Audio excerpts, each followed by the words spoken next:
Hi, magandang gabi sa inyo mga kasawi. Kamusta na po kayong lahat na may nasa mabuti kayong kalagayan? At mag-iingat kayo palagi mga kasawi. Ang ganda ng ating tatalakayan ngayon at isa ito sa subscriber ko po sa YT natin mga kasawi na ang nag-request siya na ito yung ating tatalakayin ngayong gabi.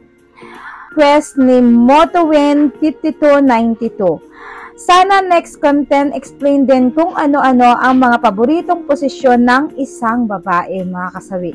So, ayan, shout out po kay Motowin5292. So, syempre mga kasawi, ayan, explain natin kung ano ba talaga ang mga posisyon na gusto ng isang babae, mga kasawi. Syempre para sa akin, mga kasawi, at eto, sabi ko nga sa inyo mga kasawi, eto yung pananaw ko. At syempre, bago ko to tatalakayin, mga kasawi, ay nagtanong ako sa mga couple kanina kung ano ba yung mga gusto ng mga kababaihan na mga posisyon, kung ano yung ginagawa nila na mag-aasawa na nasisiyahan sila, syempre mga kasawi. Base sa ating interview kanina, para sa akin, ang sabi nila ay syempre yung baliktaran mga kasawi. Syempre ang mga baliktaran daw kasi mas pabor yun sa mga kababaihan at sa lalaki syempre. Dahil siyempre mga kasawi, kapag once kasi nag-aano yung babae at lalaki, nagbabaliktaran, mas napipil nila yung ganitong ibang sarap mga kasawi. At siyempre parehas sila na na-EL kasi alam nyo ba mga kasawi, kapag once ang lalaki at babae ay parehas na silang, ando na sila sa na L na sila parehas. Nakakagawa sila ng mga posisyon na hindi nila sukat akalain na kaya pala nilang gawin.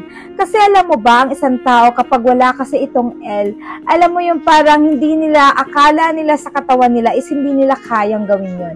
Pero kapag once na parehas ng L ang mag-asawa o mag-jowa, alam nyo ba, hindi nila sukat akalain na yung mga bagay na yun na napapanood lang nila sa movies, sa lahat na yan mga kasabi, is kaya din pala nila. Alam nyo ba, ang pinakamasarap talaga na ginagawa mas mga kasawi na mag-asawa, yung parehas kayong mas nag-i-enjoy sa ginagawa ninyo.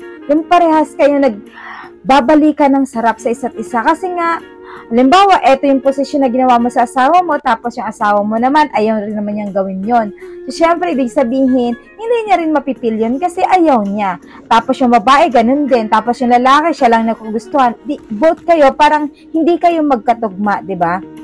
Tapos kung nari, ang babae lang nasa harapan, tapos yung lalaki hindi naman nag-i-enjoy. So, ibig sabihin, both pa rin na hindi kayo mas satisfied kasi wala kayong L parehas. So, hindi nyo nai-enjoy yung binibigay na moment na ginagawa nyo sa isa't isa kasi may napipilitan. Pero kapag once na parehas kayo na gustong-gusto yung ginagawa ninyo, kapag tuwing kayo ay nag-love-making mga kasawi, alam nyo ba, eto yung pinakamasarap na moment na talagang maiindayog, madadala ka sa kagustuhan ng iyong katawan at utak na talagang gusto mo, eto yung gawin ko. Gusto mo, eto yung ginagawa sa'yo ng asawa mo. Parehas kasi kayo nagkakaroon ng foreplay sa isa't isa. At syempre, kapag once na dun na kayo sa rurok na L na kayo pares, is talaga namang maiindayog kayo at masasabi niya, wow, eto na ang pinakamasarap na moment kapag parehas kayo na nag-i-enjoy sa isa't isa, mga kasawi. Yun talaga ang pinaka-the best na posisyon natin na tinatawag kasi nga parehas na kayo na nagjo-join ng parehas ng tagisan ng galing ninyo, mga kasawi. At syempre, hindi lang yun. Doon na sa punto na papasok na, wow, ang sarap neto. Isa pa nga, wow, ang sarap neto. Uulitin pa natin to kasi napakasarap. Ibig sabihin, parehas kayo na satisfying, parehas mga kasawi, ng mag-asawa. So kasi yan yung lagi niyong tatandaan. Ang posisyon kasi is posisyon lang yan na tinatawag, diba? Na gusto nyong gawin. Pero kapag both na isa lang ang may gusto, ang isa ay hindi yun matatawag mga kasawi not the best position kasi ikaw lang yung nag-i-enjoy. Yan yung lagi mong tatandaan. Kailangan dalawa kayo ang nag-i-enjoy sa ginagawa niyo. Yun yung pinaka-importante sa bawat moment na talagang magkasama kayo sa intimate scene, mga kasawi. Yan yung lagi yung tatandaan. Dapat dalawa kayo.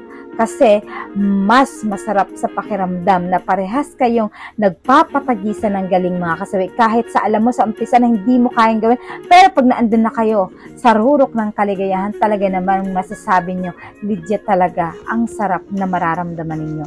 So, yun lang mga kasawi, yung aking, syempre, pananaw at base sa aking napagtanungan ng mga couple, mga kasawi, dito sa ating request ng ating isa sa mga subscriber, mga kasawi.